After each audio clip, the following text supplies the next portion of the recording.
has traveled to the moon. He's explored outer space. He has studied this Earth from pole to pole, but only now is he beginning to understand the strange and mysterious powers said to exist in all of us. Powers known as ESP, or extrasensory perceptions, or simply psychic powers from the Greek word psychikos, which means of the soul, spiritual. We have all heard of these powers, of men who can bend metal with the powers of their minds, of thoughts mentally transferred through the air, of thoughts even being photographed. We've heard of spirits walking, of ghosts talking.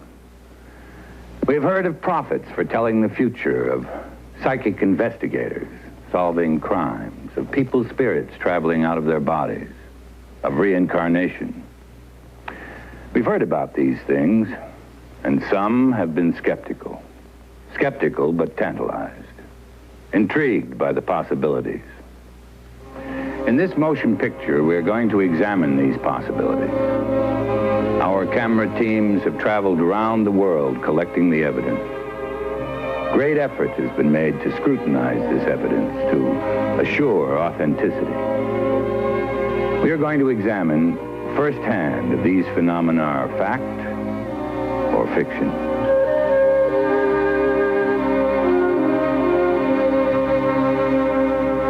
From the beginning of recorded history, there is evidence that man has always possessed psychic powers.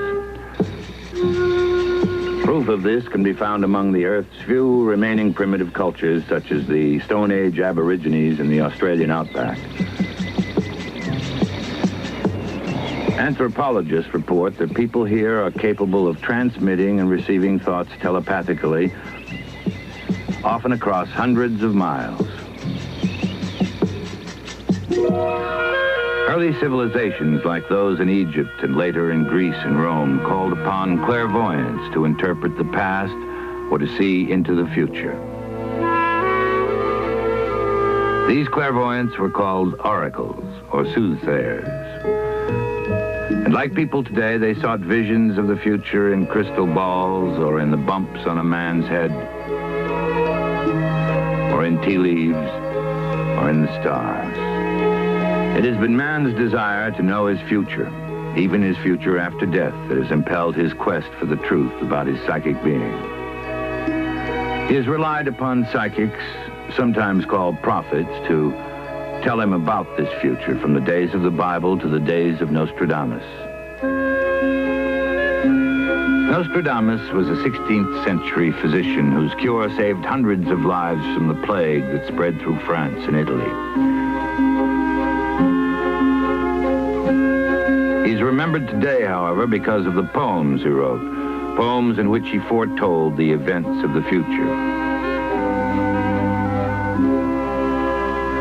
He foretold of the organization and failure of the League of Nations 500 years before it happened. He wrote about the rise to power of Adolf Hitler and the Third Reich. He foretold of the abdication of King Edward VII of England for the woman he loved. He predicted the atomic bomb.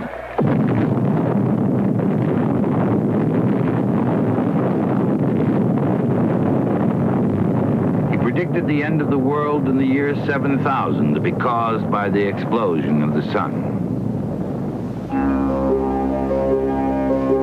After Nostradamus, in the dark years that followed in Europe and America, many who prophesied accurately or who achieved other psychic phenomena were thought to be witches and were burnt at the stake.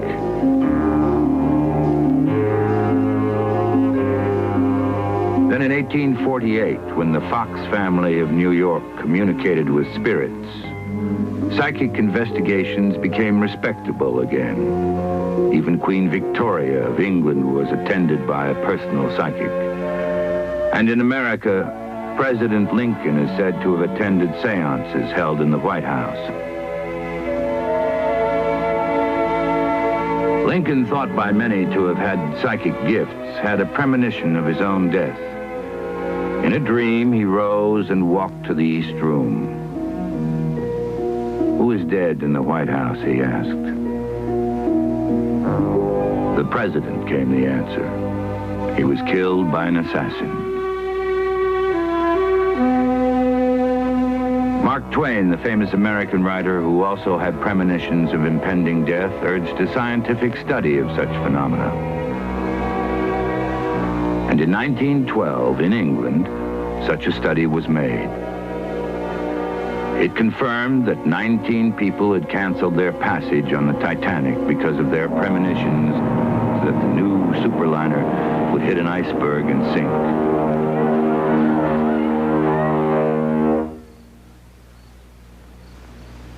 Scientific study and documentation of psychic phenomena continues today in the age of Apollo, with telepathy experiments being conducted on flights to the moon.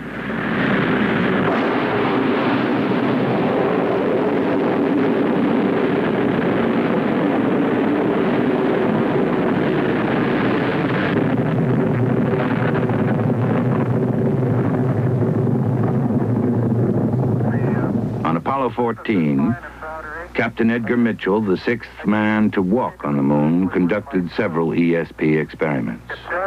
He reports that he successfully transmitted telepathic images back to 4 people on the Earth.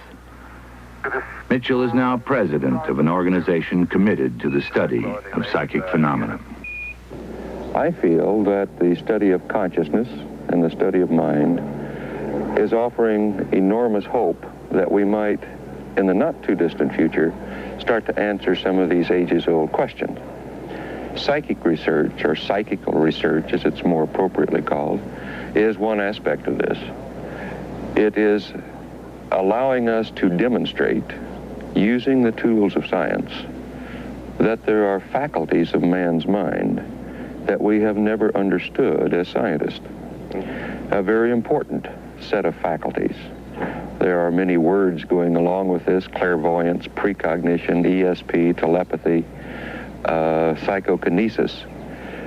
These are things that we can demonstrate in the laboratory, and we can use the time-honored tools of science, of objective methodology, to investigate them.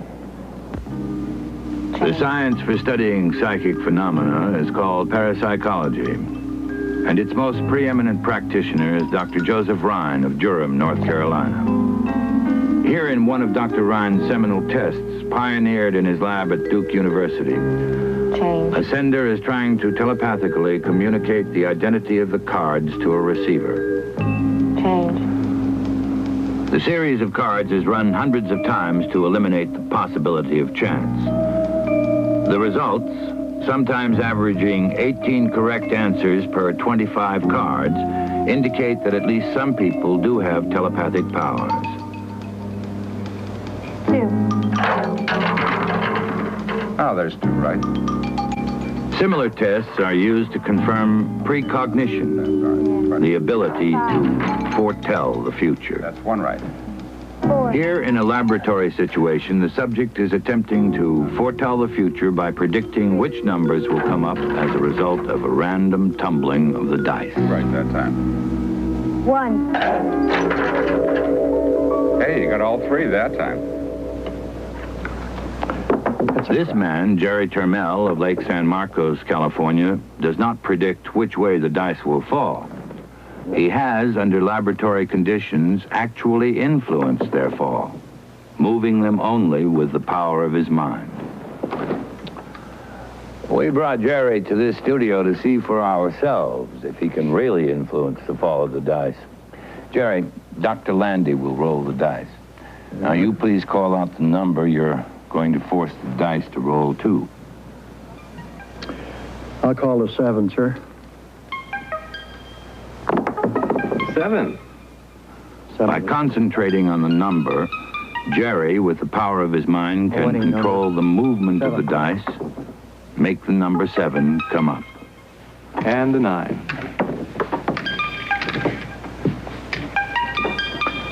Set a wedding point. 7.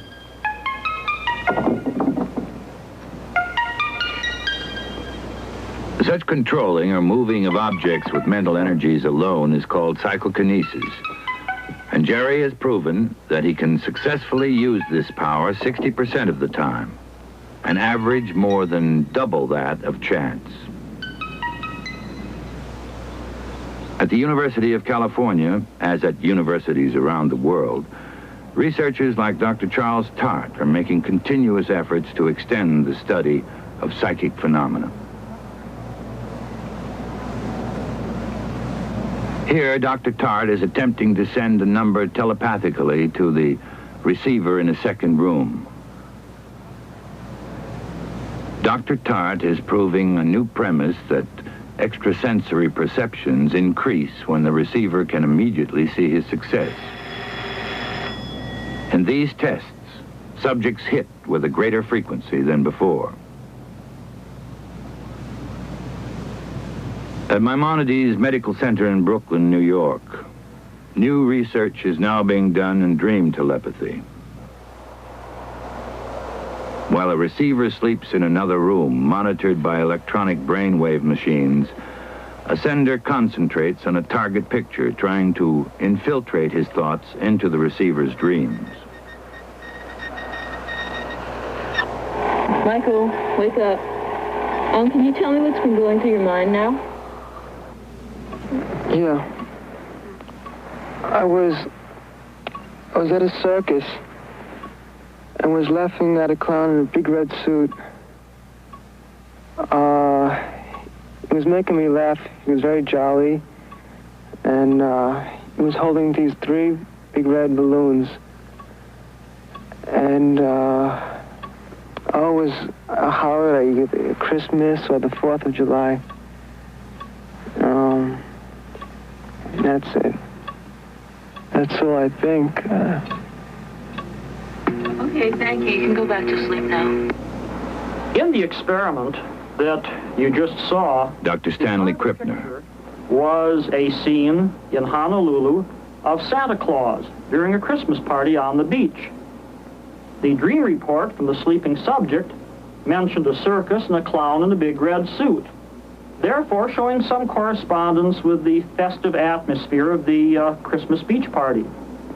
Then when the subject went on to talk about red balloons and a fat and jolly man, he's capturing some of the color and some of the atmosphere which we associate with Santa Claus. Finally, the subject does specifically mention Christmas, therefore adding an additional correspondence to this particular picture. Another kind of telepathy experiment is this one conducted in Prague, Czechoslovakia, where an attempt is being made to communicate taste. The subject, a highly sensitive young man who has scored well on other more conventional ESP tests, is being placed into a trance under the observation of a panel of reputable scientists.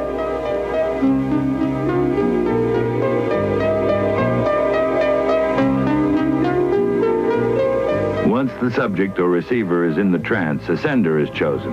He in turn selects an envelope which contains instructions as to which of several foods to taste. There is no way that the receiver can know who is going to taste what food until it actually happens. The sender, following the instructions, tastes pepper. Then, phenomenally, as recorded by the attending scientists, the subject actually tastes the same pepper. The experiments we have just seen, the scientists we have just heard, seemingly point to one conclusion, that telepathy does exist. But can we all transmit and receive thoughts without the use of our 5 senses? Let's find out. I'm with Dr. Edward Steiner, a parapsychologist who is about to test our telepathic powers. Dr. Steiner? This is a test that you and the members of the film audience can take to test your ESP powers. The test should indicate that deep down inside all of us, there are these strange and mysterious energies that we've been hearing about. All you have to do is concentrate. First, can you tell me which one of these 2 cards is the 2 of hearts? Now, this isn't a trick, so don't guess. Rather, just think. Try to receive my message because I know which one of these is the two of hearts. And I'm concentrating on it right now. That one, the one in your right hand. Good. Most of you sensed that this was the two of hearts, I'm sure. Now here's a harder test. Two of these fish were dead at the time these pictures were taken. Can you perceive life in one of these still photographs? Or can you read my thoughts and pick the picture of the living fish?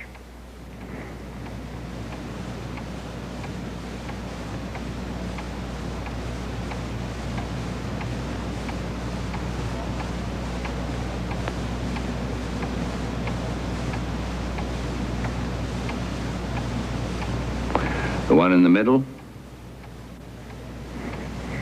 The fish in the center was and is still alive.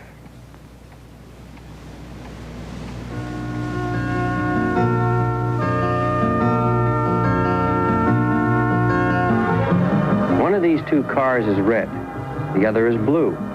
Can you tell which one is red? The second one.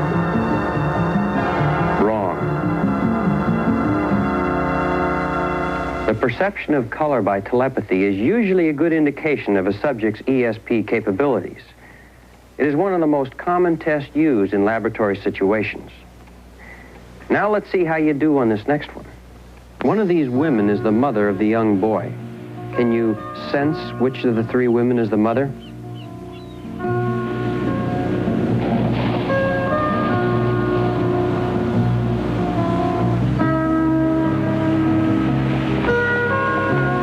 In the red shirt.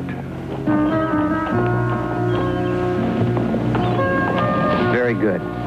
Now can you also tell which of these two young men is hang gliding for the first time? The first one.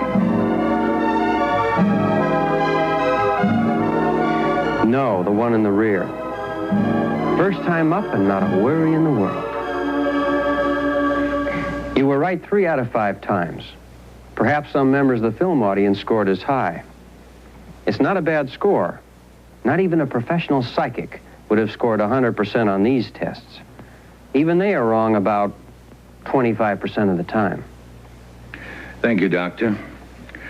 Basically, what we tested here was thought transfer or telepathy. We have proven, partly at least, that we all have such powers.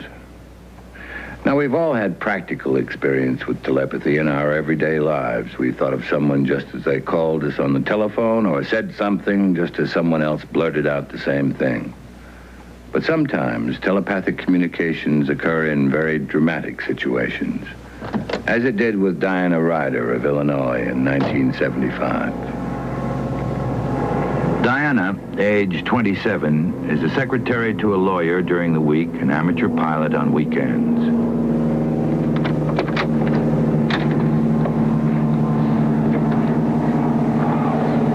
What I want you to do is enter a spin, make 2 or 3 turns, and recover on the entry heading.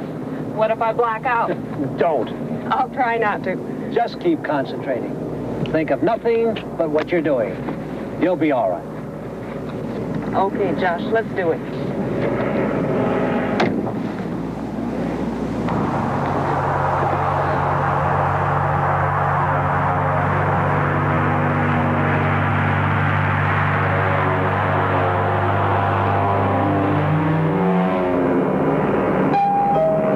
Nothing in Diana Ryder's past could prepare her for the experience she was about to encounter. She had never before voyaged into the world between, never before sensed the mystery of the supernormal. With her concentration on a single task, Diana had freed her mind and opened it to a telepathic communication, a message that threatened to erase her concern for the job at hand. All right, Diana. Level off at 6,000 feet. Diana? Diana? Champ 500, this is Josh. Do you read me? Diana? This is Jam 500. 500. I'm okay. Diana, if you're worried, don't do it. I'm okay. Diana had to fight whatever it was that was trying to take hold of her mind. Here goes nothing.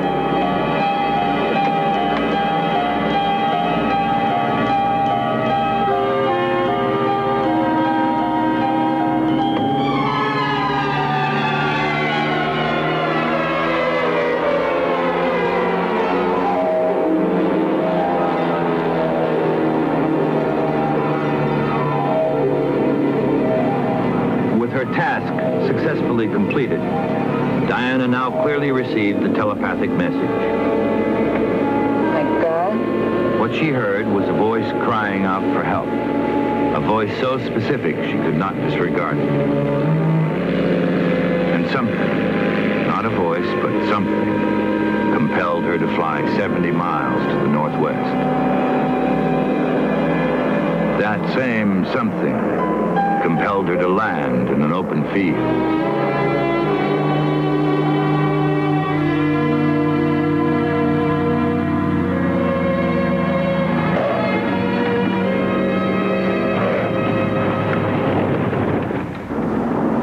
Moments before her landing, a car on the nearby highway went out of control, veering away from an oncoming drunken driver.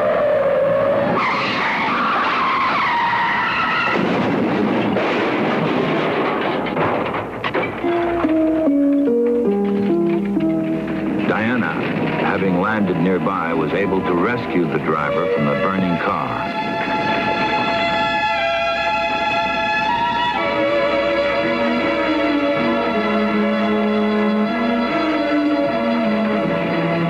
The driver of the car was Mrs. Cynthia Ryder, Diana's mother, the person who had telepathically cried out for help.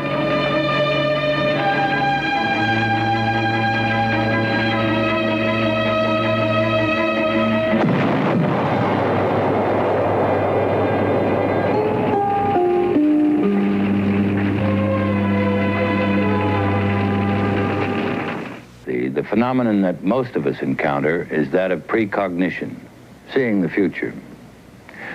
We've all had a hunch about something or have had dreams that have come true. So it was with Donald Parker of Los Angeles, California. It was the only psychic experience of Parker's life, a premonition of disaster.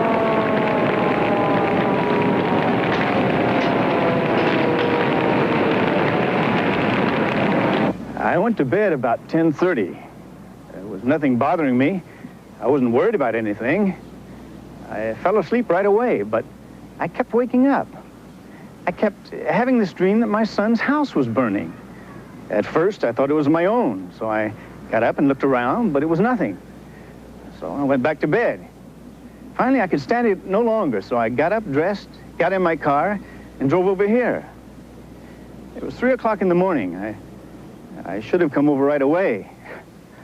It was just like I dreamed in the dream. The house, I mean, it's gone. Burnt to the ground. Well, thank God my son and his family are safe.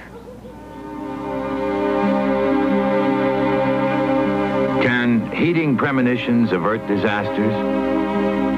In 1966 in Aberfan, Wales, 35 people had premonitions of a disaster that took the lives of 128 school children. They clearly saw before it happened a piece of a mountain slide away, crashing into the schoolyard below. Dr. J.C. Barker, a London psychiatrist, studied those who had had the premonitions.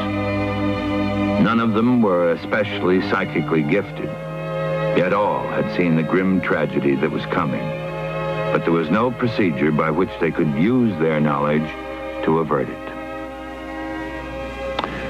Dr. Barker wrote in his report on the Aberfan disaster that if we could all develop our natural but unused extrasensory powers, we might be able to alter the future.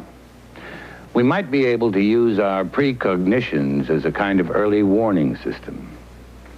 To that end, partly, And also as a kind of statistical survey about the accuracy of such predictions, a Central Premonitions Registry has been opened in New York.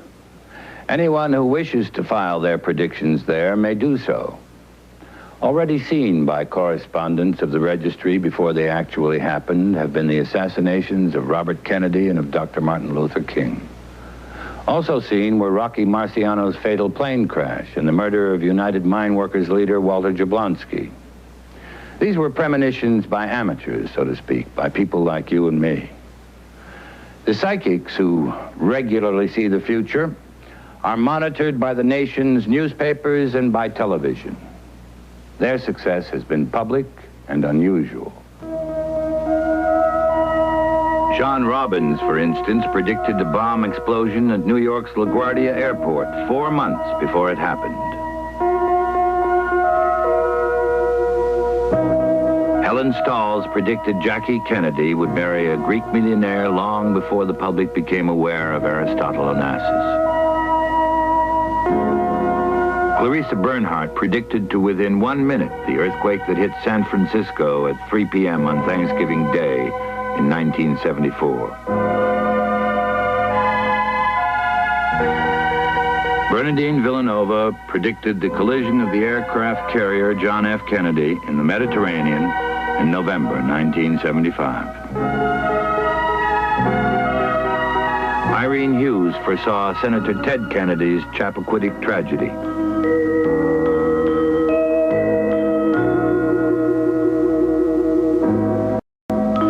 British psychic Simon Alexander predicted the exact week of President Nixon's resignation, long before anyone thought that event would take place.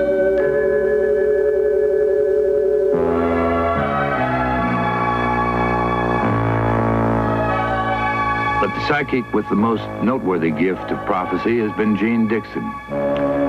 Since her early childhood, she's been able to foretell the events of the future. In recent years, she has astonished the public with her predictions of the assassinations of both Kennedys and Martin Luther King. A prophecy is something else. That's a revelation. No. Miss Dixon considers her psychic ability a gift from God.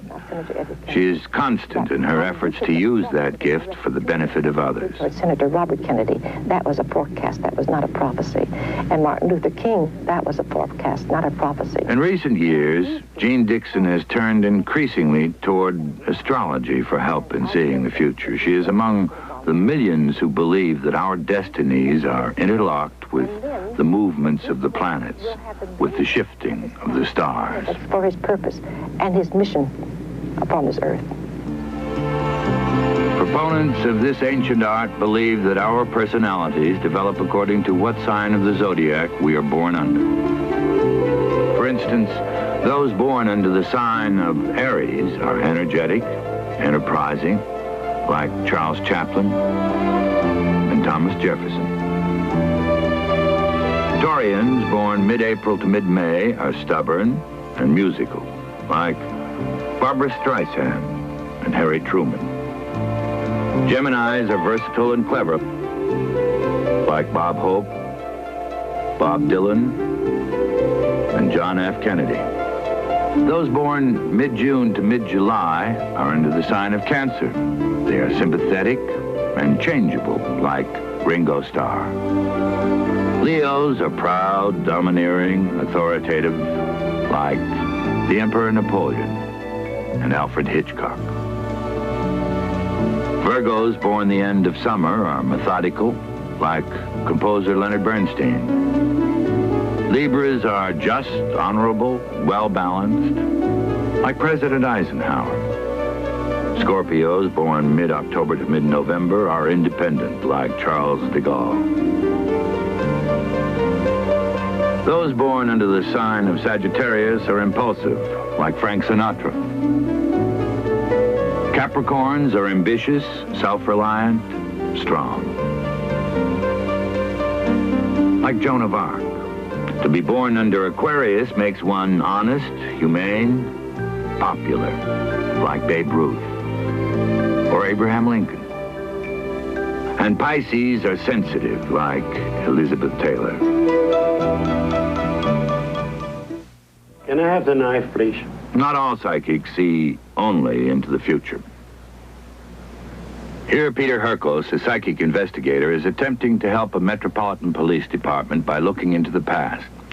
He does this by receiving images from the murder weapon, hoping to reconstruct the crime, identify the murderer. The body was murdered. The blood was in the bushes there. The girlfriend ran back in her car on a dead-end aerial, turned the car around. Herkos has been recruited by police departments around the world, including Scotland Yard. He was hired to help find the Boston Strangler. Did police work on the Charles Manson murders? Like a suitcase. She was stabbed to death 5 times. Long, hard kitten.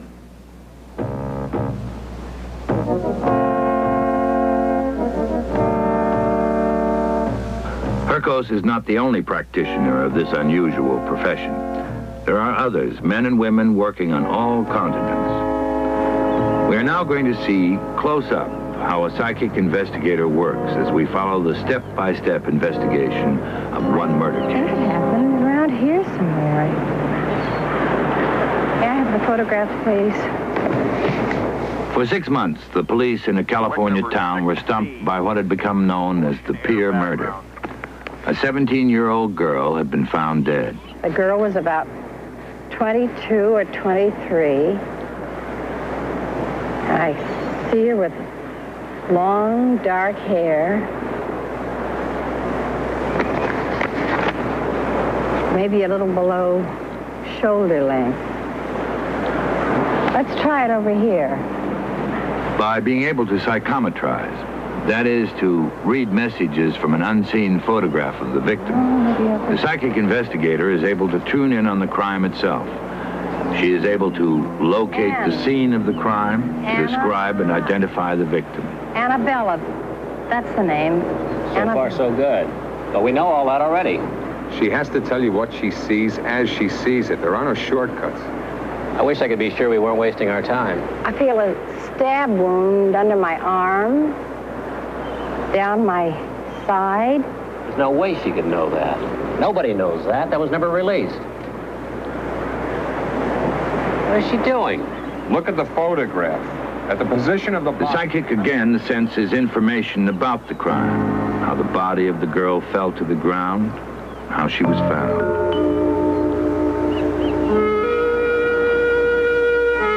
Later, using a personal object of the victims, the psychic attempts to secure more critical data. Often this information will come while the psychic is sleeping. For this reason, her assistant always monitors her sleep. Oh, please, Arnold, no.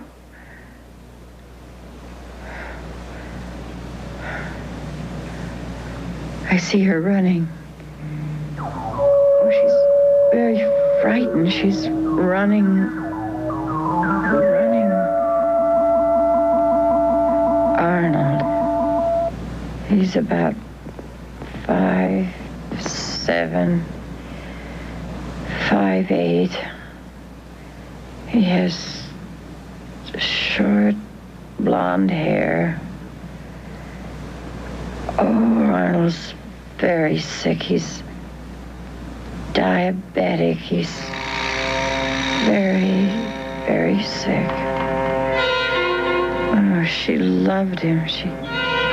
She loved him very much.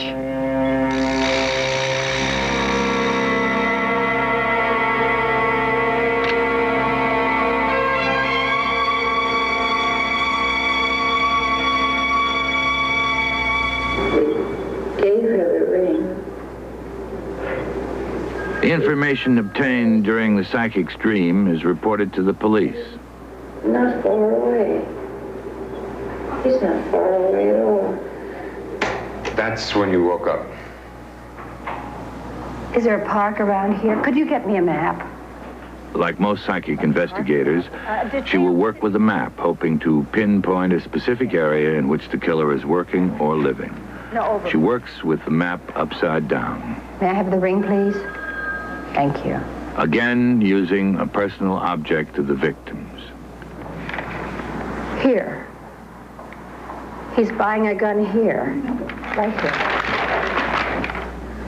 Irving Place and 45th Street. There's a gun shop there. He wants to kill again. Who? Where? He wants to kill his doctor. Oh, wait a minute. I see horses around here and a butterfly. That doesn't make any sense. But he lives with horses. There are horses there, lots of horses, and they're giant butterflies. Not anywhere near that pier do you see any horses. Are you sure there aren't any stables in that area? Not that I know of. Well, I'd double check that if I were you. The images psychics receive are not always clear ones. Often they are fragmentary and need to be put together like the pieces of a jigsaw puzzle. In this instance, the giant butterfly the psychic had seen was part of a large, brightly colored wall painting. And the horses were the horses of a carousel. Listen, do you hear that music?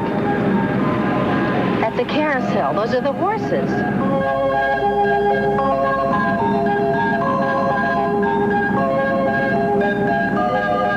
The psychic investigator has led the police to the building where she believes the murderer works and lives. There is a small room in the back of the carousel.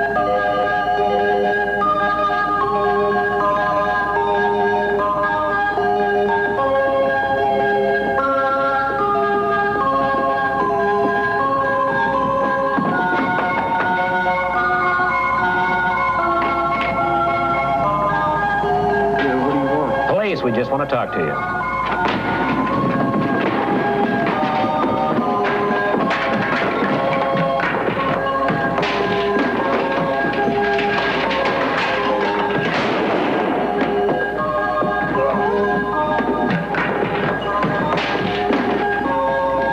The most successful of psychic detectives is right about 87% of the time. Arnold confessed and was convicted. In this case, based on the actual files of a psychic investigator, the clairvoyant was also right, both about Arnold's sickness and the purchase of a gun. But she was wrong about one thing. Arnold said he did not want to kill his doctor. He bought the gun to kill himself. Because of their oft-times flamboyant roles in the solving of sensational murder cases, the psychic investigators become celebrities. But none is quite so celebrated as the phenomenal young Israeli psychic Uri Geller. Geller's name has become a household word, made so by his renowned bending and breaking of silverware with his psychic energies. This is so heavy. Yes, it's happening. It's happening. Yes. Hold it up, you. Yes, that's a nice one. Yes, it's bad. Look, it's becoming there. Let me break. You will break it. And there's no heat at all. Touch it. There's absolutely no heat. Is that solid silver, Lord Bar? Yeah, it was made by Garage in London.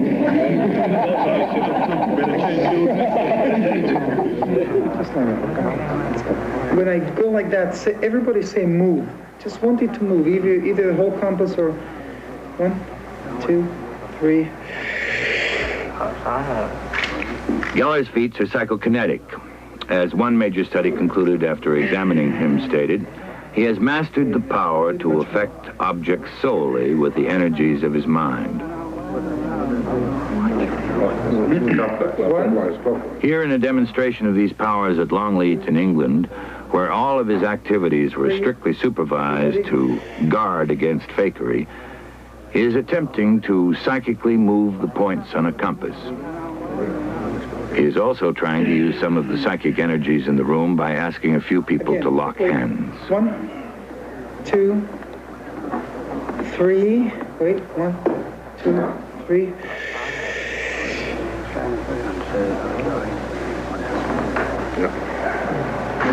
That's a great swing. That moves the whole degree of 5 degrees. 5 degrees, that moves. This was not much. I've moved compasses 20, 30, 40 degrees. Equally renowned for her psychic kinetic powers, but less well known to the public, is Nina Kulagina of the Soviet Union. Here, in an experiment supervised by a panel of scientists, she gives a dazzling display of her psychic abilities.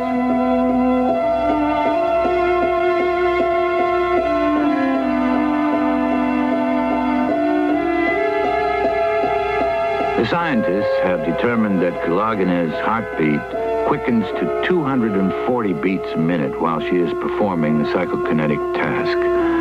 At the same time, electroencephalogram measurements show that the waves emanating from the back of her brain generate 12 times more voltage than a normal person's.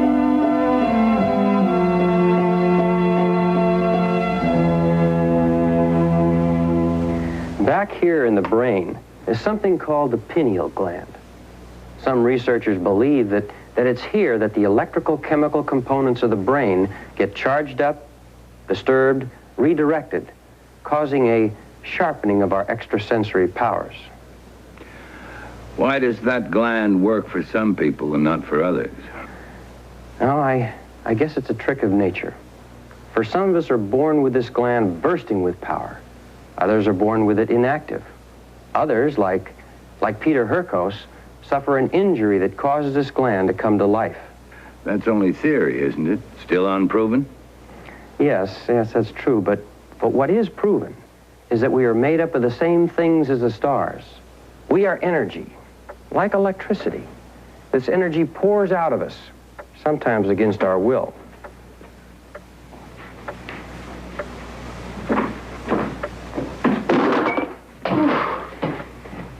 This house seems to have a mind of its own. Mr. and Mrs. Mike Rogers of a small town in Florida knew nothing about such psychokinetic energies when suddenly objects in their house began to mysteriously move. Easy, honey. Easy, dear. Their phone began to mysteriously ring.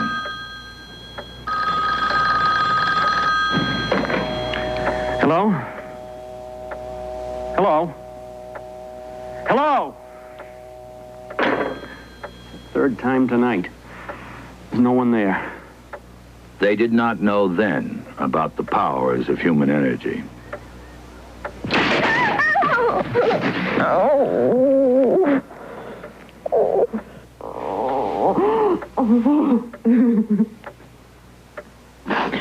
Parapsychologists were called in to investigate the strange happenings in the Rogers household. First, to determine if the house were haunted. Second, to see if psychokinetic energies were being unknowingly unleashed. The pictures are always moving by themselves on the walls, and the light bulbs explode, and the papers are flying.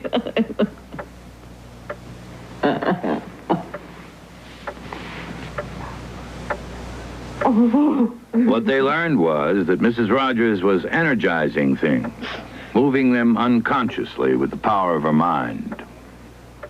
Such psychokinetic powers are not as rare as they might seem. Children often unconsciously act out their hostility toward their parents in this manner. Or, as in the Rogers household, wives act out their hostilities toward their husbands.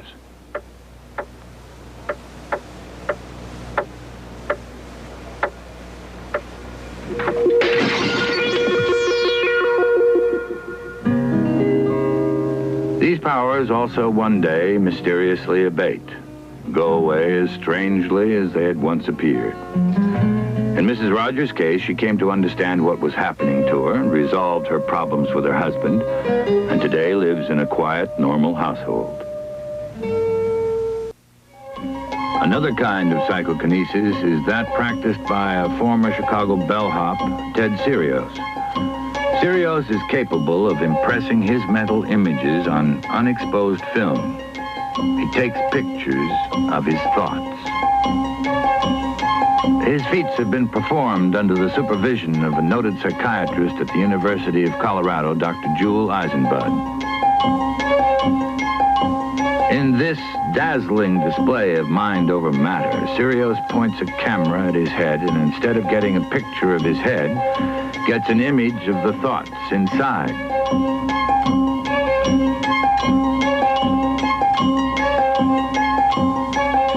A panel of 25 scientists was invited to observe Sirios attempt his psychic photography. Later, all 25 signed statements that the experiments were valid, agreed that every safeguard had been taken to protect the integrity of the tests. Here are some of the results of those experiments. In each of them, subjects tried to communicate target pictures to Sirios telepathically. Then pictures were taken of Sirios' head. The first target picture was the twin-towered cathedral in Munich, West Germany. A photograph taken of Sirios' head resulted in this exposure on the negative. The target, a livery stable, and Sirios' mind photograph. Here the target was Trajan's column in Rome. Sirios scored twice, with the column and with the dome.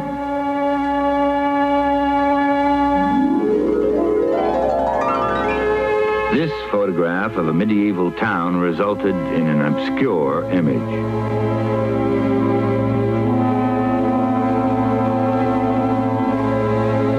But this picture of the Air Force's projected manned orbiting lab looked like this as it was photographed inside Ted Sirios' head.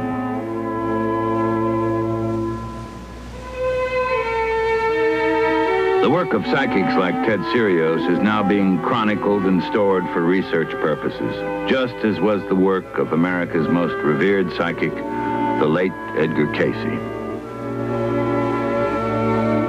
Here at the Association for Research and Enlightenment at Virginia Beach, thousands of documents attest to Casey's phenomenal success as a psychic medical diagnostician.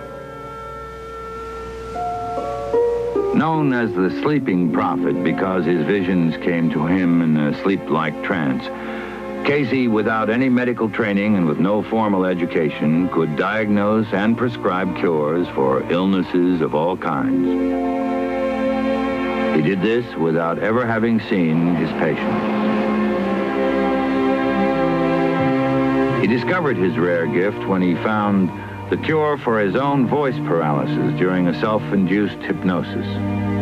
He later prescribed successful cures for his son's eye disease and his wife's tuberculosis. Today, his son, Hugh Lynn Casey, administers the Edgar Casey Foundation. He tells us about his father. Edgar Casey was always in conflict with what he was doing. He didn't understand it in the beginning. He was troubled over the possibility that some of the information he was giving for people who sought him out would hurt them in some way. And not until the readings began to provide help for him, for his wife, and for me, when I burned my eyes severely, did he begin to devote all of his time to it and commit himself to actually giving readings whenever people asked him. He was a photographer by trade and didn't do this for money. He was seeking to help people. He said, very simply, as long as people ask me, I will try. If ever one of these hurts anyone, I'll never do another one. And I think he lived by that all of his life. Each day for 43 years, Edgar Casey, a fifth-grade dropout, would stop his gardening or come in from his fishing to do his readings. The names and addresses of his patients and their problems were unknown to him and would remain unknown to him until he placed himself into his sleep-like trance. The name of today's subject is Miriam Roper. And at this moment, she is at 2745 Ashland Avenue, Vero Beach, Florida. In his trance, Casey would locate the patient, often thousands of miles away, and diagnose the illness. Yes. We see her. We do not know her. We have never seen her before. He attributed his unparalleled powers to an eternal light that he encountered while in his trance-like state.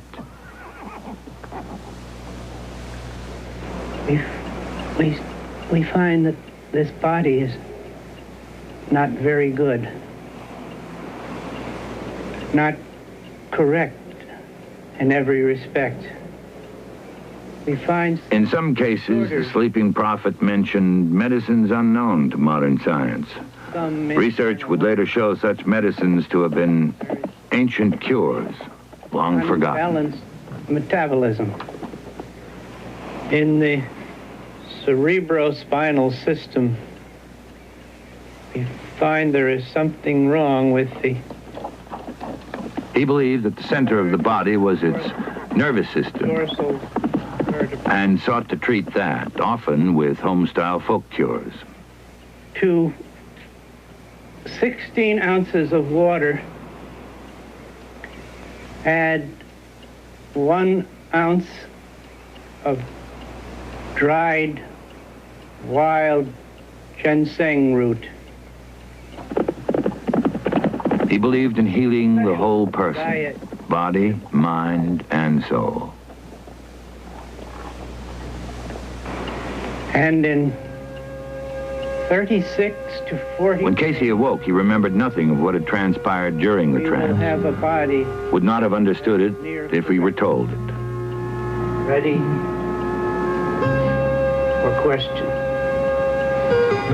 The stenographic account was then mailed to the patient, and according to the records, in over 14,000 cases, the diagnosis and treatments were always correct. So it was with Miriam Roper.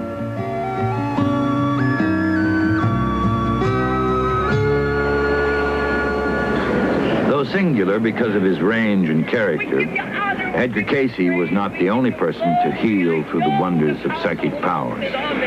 The late Catherine Kuhlman was one such healer. Faith healers like Catherine Kuhlman are, by definition, psychic. Move it up and down. Put it up now. Swing that arm now to the hard you can. Give her a great big... Parapsychologists say that they help the patients impose their own minds over their bodies. During a recent week-long meeting in Jerusalem, one woman tells how Catherine Kuhlman mobilized her psychic energies to effect a cure. But when she pointed up in the balcony for me, Jesus healed me in a moment. And now what? No pain. I'm completely healed. And that was 2 days ago. 2 days ago, yes. Still with no pain. No pain. Whatsoever. No pain. Praise the Lord. Olga Warhol is another prominent faith healer. Her laying on of the hands has caused many of the men and women who flock to her to walk away whole once again. To determine if there really is a healing energy flowing from Olga's hands, Sister N. Justice Smith, one of the nation's leading biochemists, has set up an experiment in her labs at Rosary Hill College in Buffalo, New York. Sister Smith hopes to determine if enzymes, the proteins which trigger chemical reactions within the human body, will be affected when held by Olga Warhol.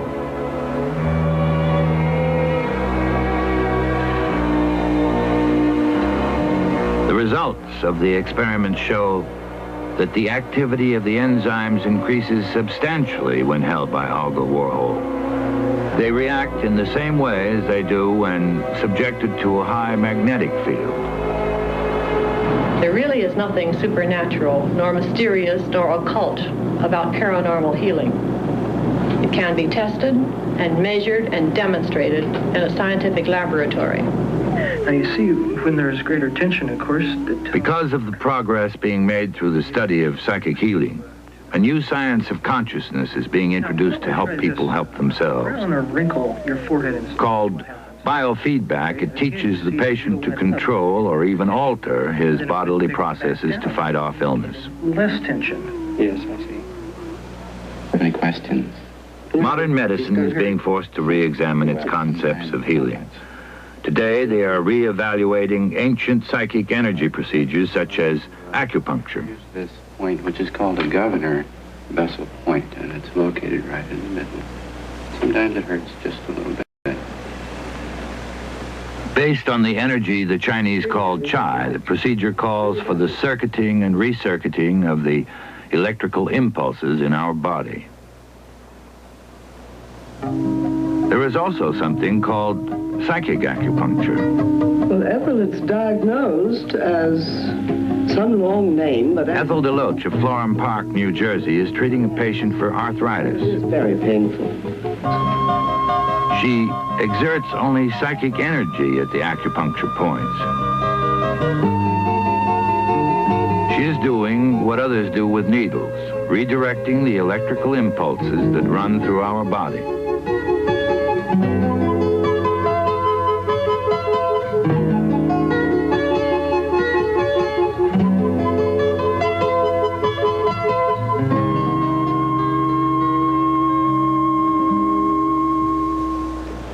Took it away. You took the pain away. With special equipment developed by the Russian electronics expert Semyon Kirlian, photographs were taken of the energy emanating from Ethel's fingertips. First when she was not healing, then while she was healing.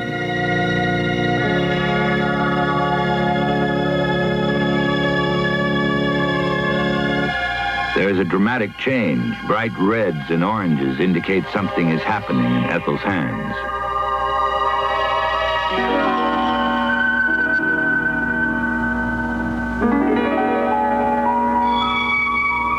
Kirlian photographs are made by introducing a small amount of high voltage, high frequency current to the objects being photographed. All forms of life emit such discharges. They cannot be seen by the naked eye, but can be photographed with Kirlian equipment.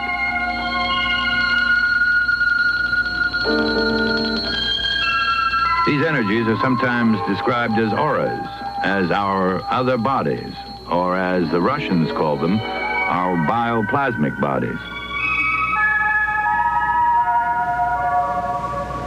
Whether the high-voltage photograph taken of the corona discharge of a human hand is actually a picture of the aura that psychics say surround us all is still debatable. Many researchers hope they were one and the same, for it would mean that there was laboratory proof for a phenomenon rarely seen, even by psychics. We all have auras, wrote Edgar Cayce. He could see them with the naked eye. He said the aura was a blending of colors with one color dominating, and that it surrounds us from head to toe, providing us, in effect, with a second body, a spiritual body. The aura, Cayce wrote, is the weather vane of the soul. It shows which way the winds of destiny are blowing. According to Cayce, a person whose aura is predominantly red is a person of force and vigor. Blue, he said, is the color of the spiritual-minded. Yellow is the color of healthy, happy individuals. Green is the color emanating from healers like doctors and nurses. White is the perfect color, the color of purity. Are these auras part of our other body, what psychics call our astral body, or what a French astronomer once termed our fluid body, or what religion calls our soul? It is this side of ourselves that researchers today are most intensely studying. They feel that it is the most important part of the work they are doing. They are looking through the keyhole of eternity, studying close up for the first time on a comprehensive research basis the question of our survival after death. One way to test the possibilities of our having these other bodies is to examine a phenomenon known as astral projection, or out-of-body travel. This is Tom Paris.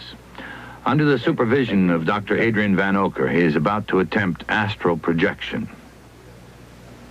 He's going to try to will his other body, his astral body, to leave his physical body and to travel here, to see what I'm doing. Then he's going to return to his own body. Upon waking, to prove he has been here, he will report what he saw in this house.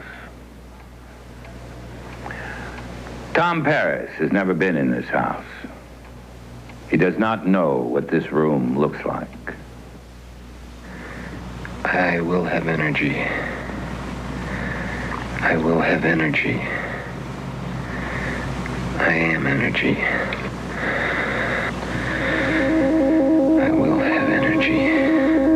achieve astral projection, Tom must narrow his bodily concentration to a solar plexus.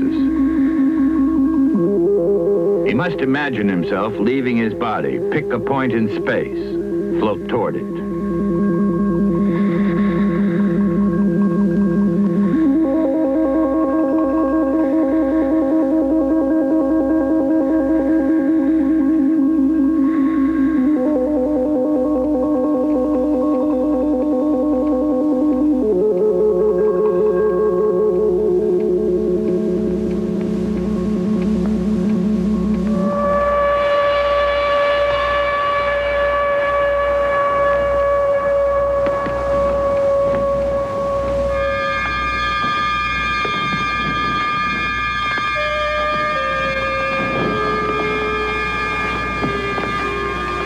Was Tom Paris here?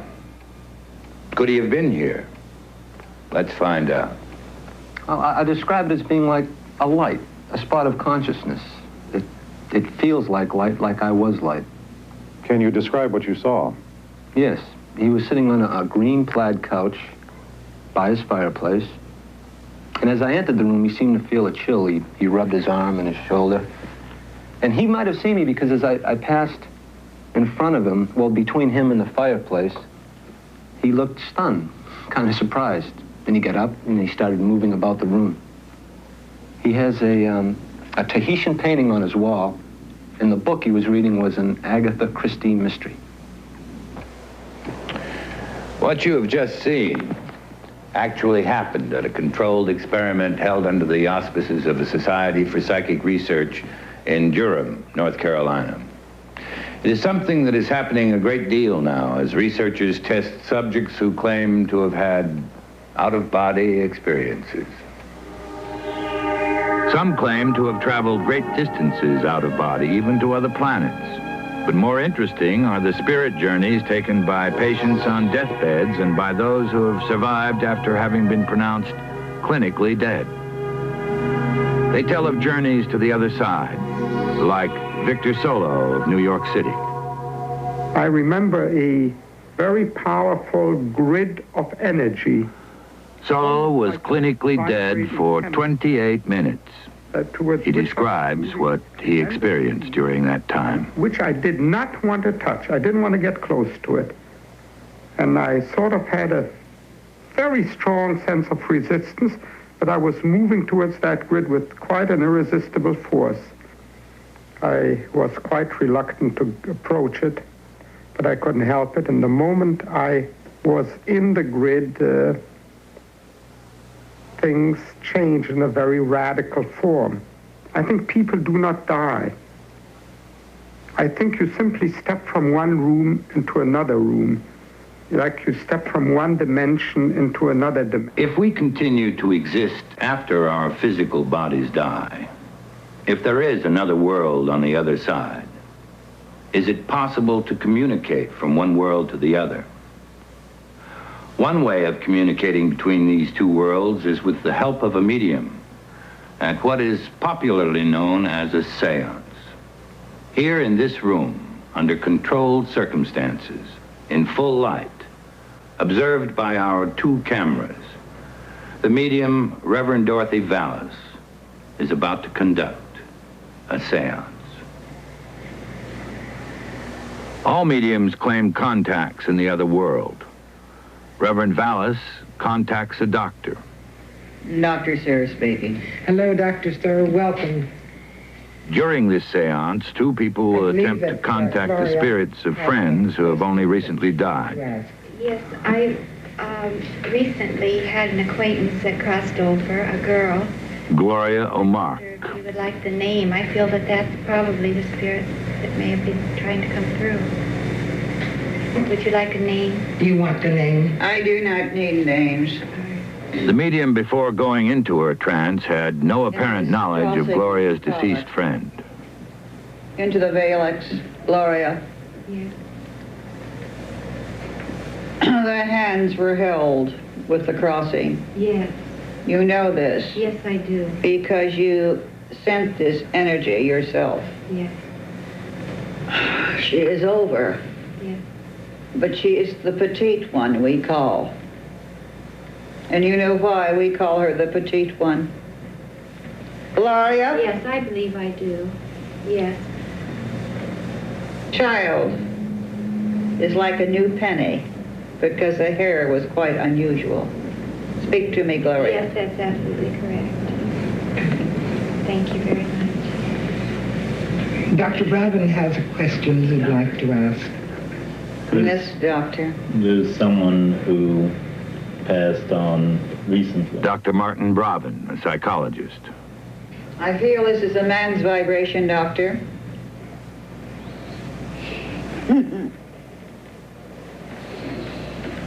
I still have my sense of humor. Often the medium assumes the vocal patterns of the prospective spiritual contact. I was outspoken. And my language of earth at times wasn't very nice. Speak to me. Here the medium has struck a responsive note in those who knew the deceased. I'd like to say what I want to say. She will also come up with his name. But under conditions, I'm not going to. I'm learning. But I send strength to many. You know, they call me Belle. Mm-hmm. Yes? She adds to the evidence with an appropriate nickname. Many of them call me that. What's that? You know, I'm the old workhorse. Yes? But now... We asked the participants what they thought of the seance. Yes, I feel that Reverend Ballas did indeed reach a young woman, a friend of mine who has recently been in an accident. Her name was Fran Rowe. And the reason I felt like that is because she mentioned her hands being held down and the brightness of her hair. And she did indeed have golden hair. And the fact that she mentioned that they called her petite. Several months before the accident, she had lost a tremendous amount of weight. And the whole thing tied in. The information that she gave, including the name Bill, was right on. I found that as I was listening to her, I felt as though some communication was taking place. The presence of spirits and the levitation of tables at seances have often been exposed as tricks by many investigators, including the late Harry Houdini. The famous escape artist and magician attended seances around the world in hopes of contacting the spirit of his dead mother. He failed. However, he vowed that after his own death, he would make every effort to communicate a message from the other side.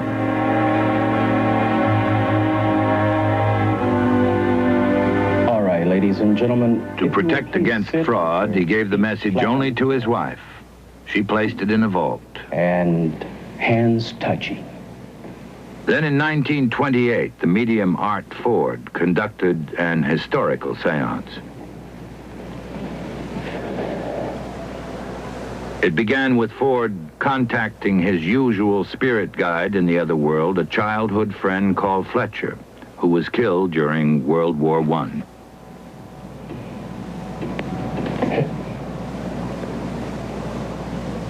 There is a man here, Harry Houdini. He wishes to communicate with his wife. He wishes a message be delivered. The message will be in code.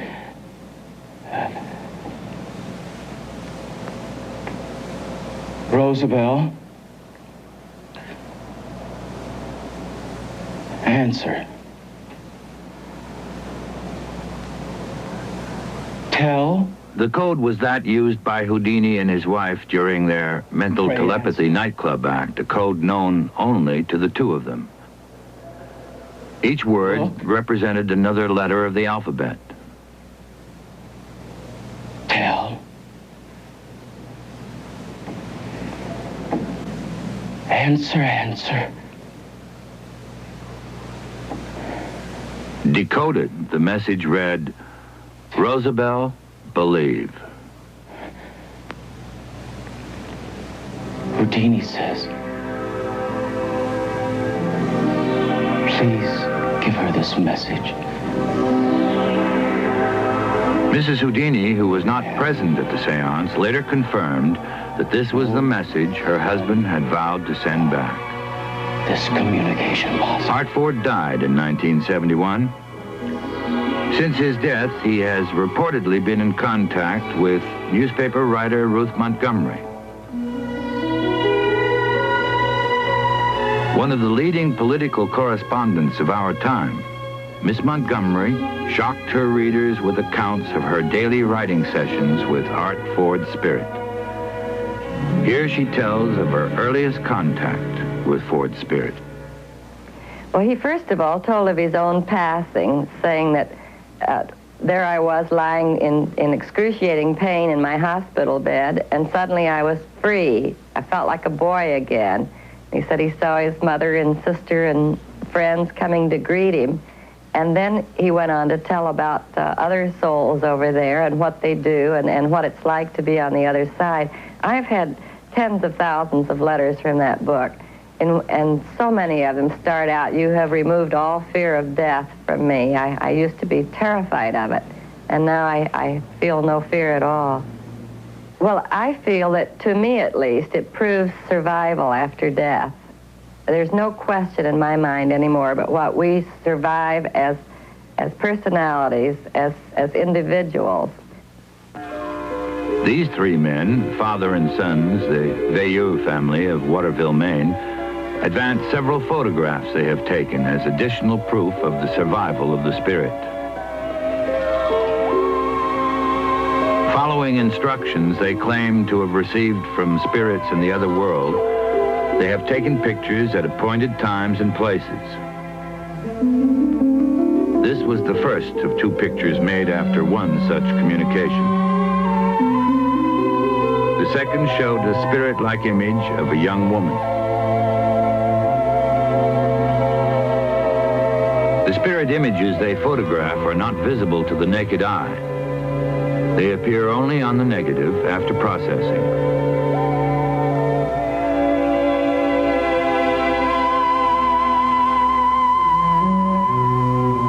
The Veilleux photographs are still not documented, but one picture has convinced many of their legitimacy. It is a spirit photograph of this man, Bob Brown, shown here in the only known real-life picture ever taken of him. Without any knowledge of that original photograph, the Veilleux produced this spirit-like image of Brown.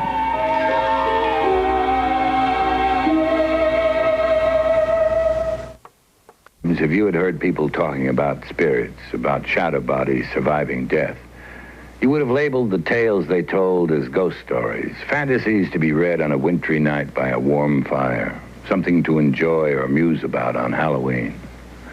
But ghosts apparently do exist. We have the research done on seances, the testimony of seasoned observers, and now brand new discoveries. The tape recordings of voices thought to belong to the dead. Pioneered by the late Dr. Konstantin Radeve of West Germany, the technique for recording these voices is very simple. And I remember at that point... Those who are currently involved in the taping of spirit voices like Scott Rogo, Attila von Zillet, and Raymond Bayless tell us that any conventional tape recorder can be used for the purpose. Spirit voices, they say, can be recorded anywhere. However, they can only be heard when played back on the tape. Say, one day at the studio, a girl walked in. We got to discussing psychic phenomena and so on. She said, "Oh, I've got a couple of dresses belonging to Sharon Tate. I got them over at Columbia Studio." I got them from her, and this one has a label inscribed Sharon Tate, Columbia Studios. This one doesn't. So I decided to hold a tape recording and session and try to contact Sharon and ask her whether or not these shirts were authentic.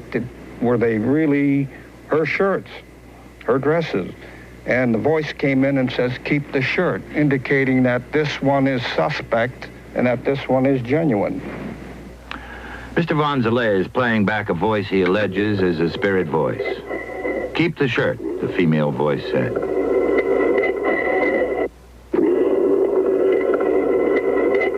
For study purposes, he has re-recorded it several times.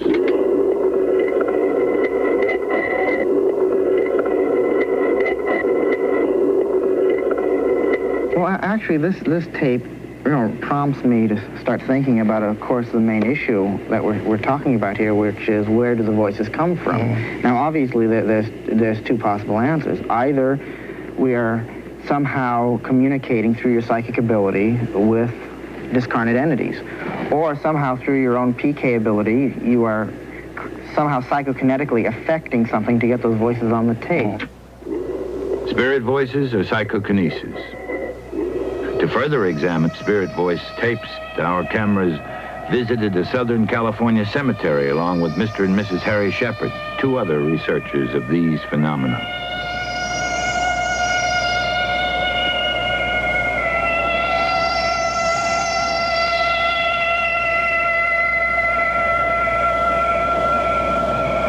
They are attempting to communicate with spirits still trapped on an earthly plane.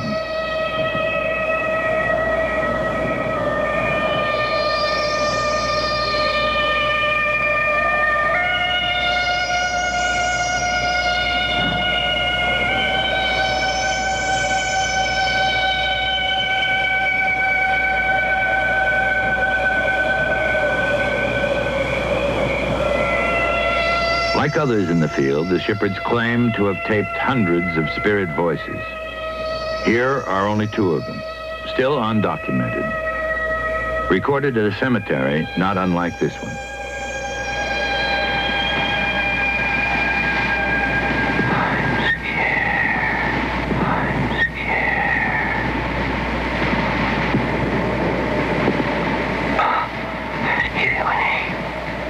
The best evidence for the existence of spirits is that presented by residents of haunted houses, like Mrs. Linda Clark. I've never believed in ghosts or anything like that. In fact, I'm not sure that I do now. Except I've no way to explain what happened that evening. My husband was working late, and my son Billy and I were in the living room playing Monopoly. $200, please, for passing go. You've got all the money. That's the way it should be. What was that?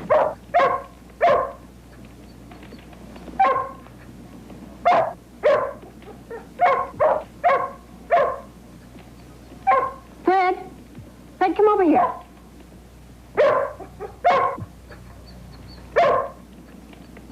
Aren't you going to look? It's gone. It's probably outside. Fred! Shh! You move, honey. Mom, something out there.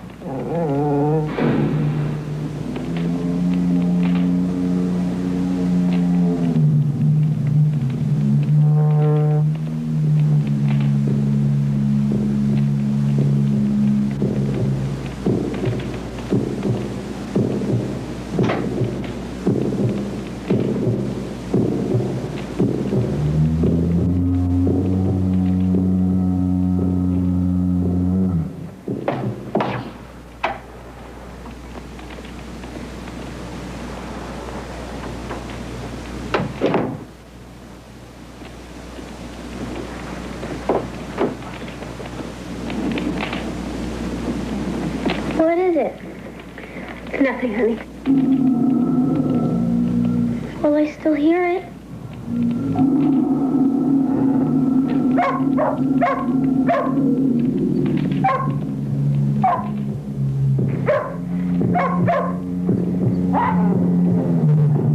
Mommy? What is it, Mom?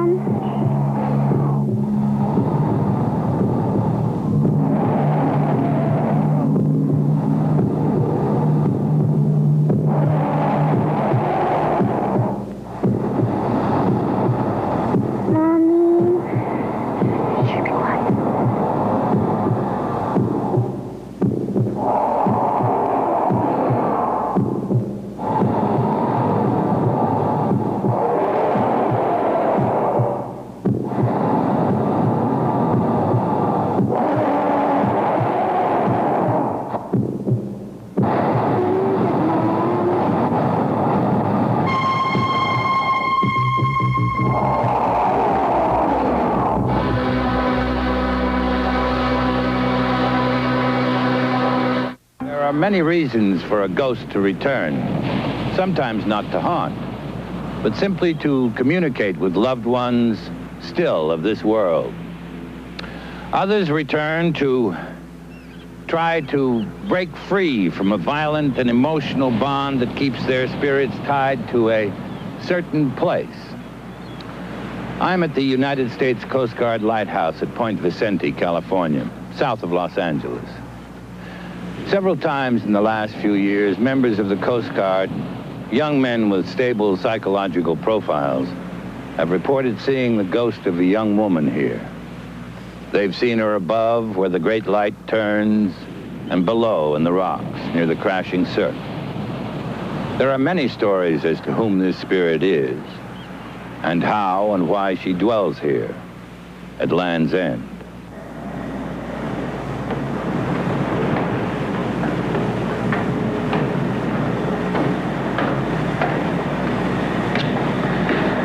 With me now is Peter Herkos, the famous Dutch psychic who lives nearby in Los Angeles. Peter, why did you pick this particular day to come here? Well, why? I like to tune in up to this really ghosts. Up there? Yeah. Up there. Psychics are often used to determine if a dwelling is haunted.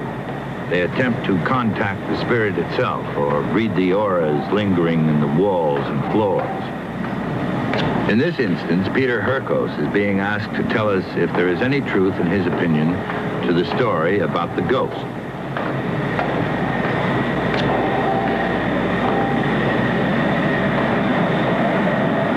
Raymond, what I feel, it's not a hoax, but it is a different story as anybody expect. I've picked up vibrations from around that tell you what the story is.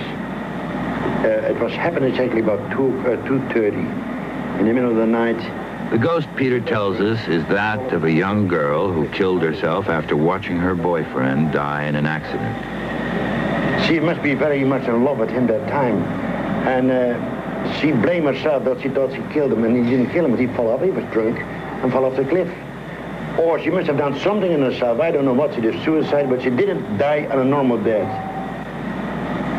She has dark hair, looks like an Indian type, but she's not Indian. It's more an Italian type, olive face. The girl's spirit, according to Mr. Herkos, returns each night at the time of her boyfriend's death.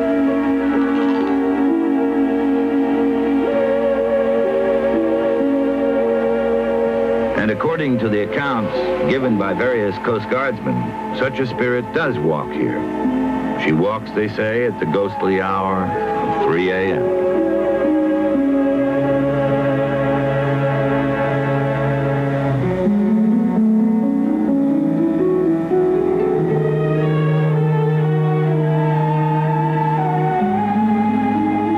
Ghosts have never been photographed on motion picture film. But there are these several startling still photographs. They are vague and mysterious, but they still represent the only manifestation of a life energy we are still learning about.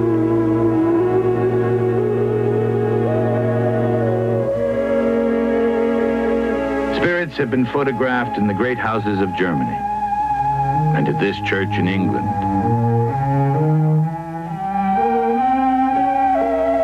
This startling photograph was taken at the grave of the poet E.A.T.A in Ireland.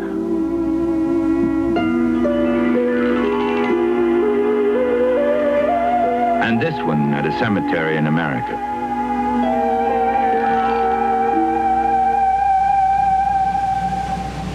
But mostly, ghosts are not seen, they are heard. A ghost is often heard here in the dormitory of a boys' school in New England. Converted from an old family mansion, the school is said to be haunted by the spirit of a young woman who died on her wedding day.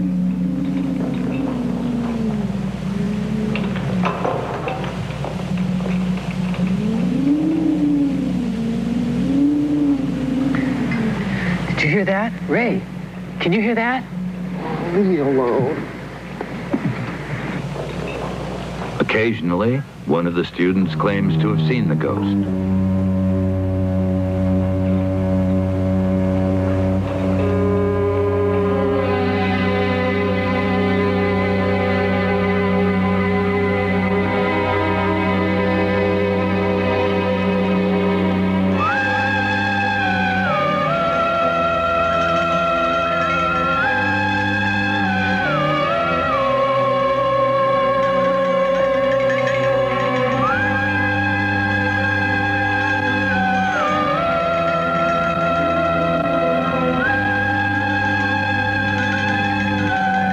Belief in ghosts is based on the premise that energy and matter cannot be destroyed, only transformed. The same premise supports the theory of reincarnation.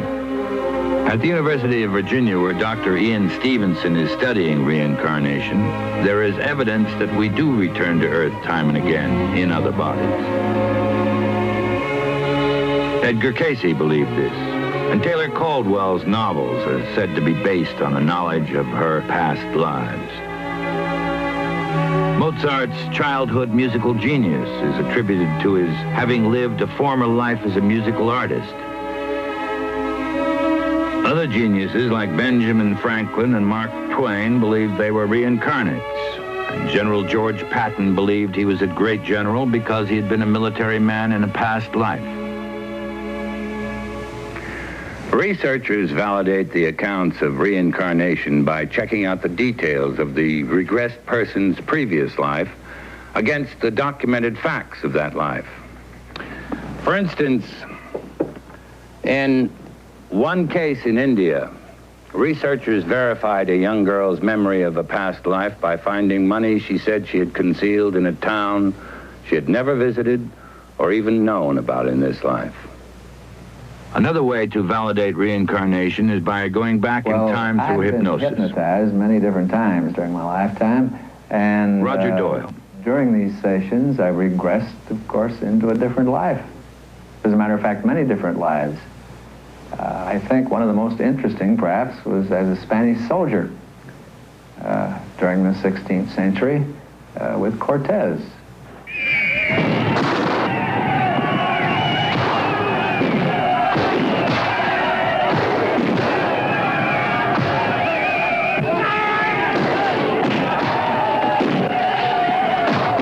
Knowledge of the Spanish conquistadors' conquest of Mexico, as remembered under hypnosis, was complete and detailed.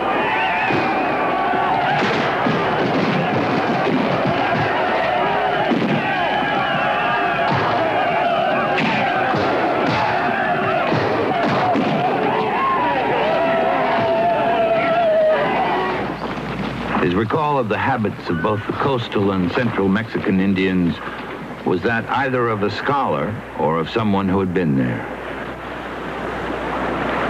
In another period of hypnosis and during regression, of course, I discovered that I had been killed.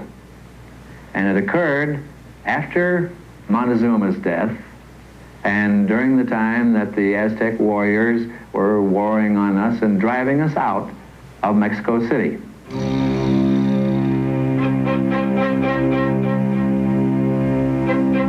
Fantasy, dream, or the product of a fertile imagination. Stories like Roger Doyle's can be either. Or they can be what they say they are, actual accounts of the adventures of past lives. The mysteries of the world of psychic phenomena are many. They stagger the conventional imagination. Yet with each passing year, stories we thought were bizarre, like Roger Doyle's tale of marching and fighting with Cortez, become commonplace. The strange and the unknown are becoming the familiar. The shroud of mystery is falling away.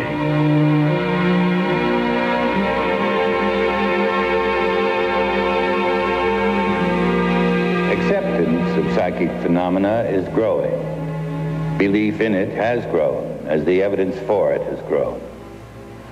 For many, this evidence is absolute proof that these psychic powers do exist. Most of the skeptics now agree that at least some of these strange and mysterious forces exist in all of us. Men of science now tell us that we are indeed different beings than we thought we were. We are, they say, psychic beings. And if we're not afraid to push back the boundaries of our ignorance, if we learn to channel our latent powers, we might be able to alter the future in a way that we now can only imagine. We might perhaps think of communicating across the great barren stretches of outer space using telepathy. We might even solve the mystery of time and teletransportation and move freely from planet to planet, galaxy to galaxy. We are indeed different beings than we thought we were. We are energy made of the same stuff as the stars. We are energy, and we are forever.